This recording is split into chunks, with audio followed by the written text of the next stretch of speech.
La parole est à monsieur Philippe Gosselin. Merci, Monsieur le Président. Ma question s'adresse à Monsieur le Premier ministre. La semaine dernière, nous examinions le texte de vigilance sanitaire. Entre prorogation et sortie de l'état d'urgence, difficile d'y voir clair dans votre politique. Et vu les votes très serrés mercredi, même la majorité semble s'y perdre. Ce texte permettra au gouvernement d'avoir les mains libres jusqu'au 31 juillet 2022, 10 mois, en plein milieu de l'été prochain. La tradition républicaine veut que le Parlement cesse de siéger fin février à cause de la présidentielle. Mais rien ne l'empêche de le convoquer. Notre mandat s'achève en juin 2022 et je m'étonne d'ailleurs qu'une partie de nos collègues soit si pressée de quitter l'Assemblée avant même que les électeurs leur fassent savoir. Ce texte permettra aussi le maintien du pass sanitaire.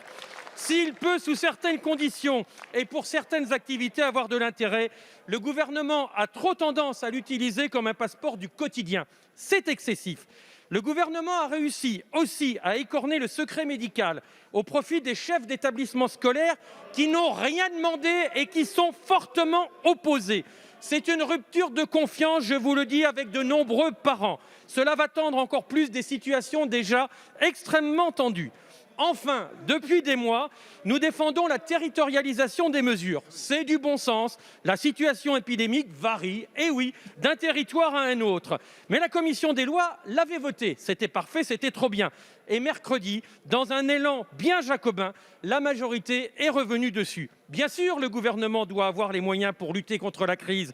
Nul ne dit le contraire.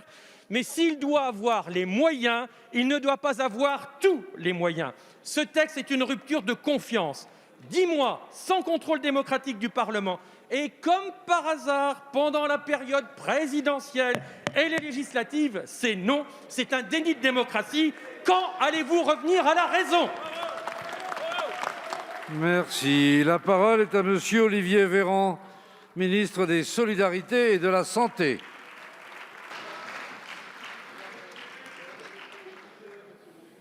Philippe Gosselin, vous m'interrogez, nous avons eu l'occasion d'en débattre. Et il y aura à nouveau peut-être un débat en deuxième lecture et peut-être en troisième lecture. Et je réentendrai évidemment vos arguments. Vous êtes fondés à les exprimer.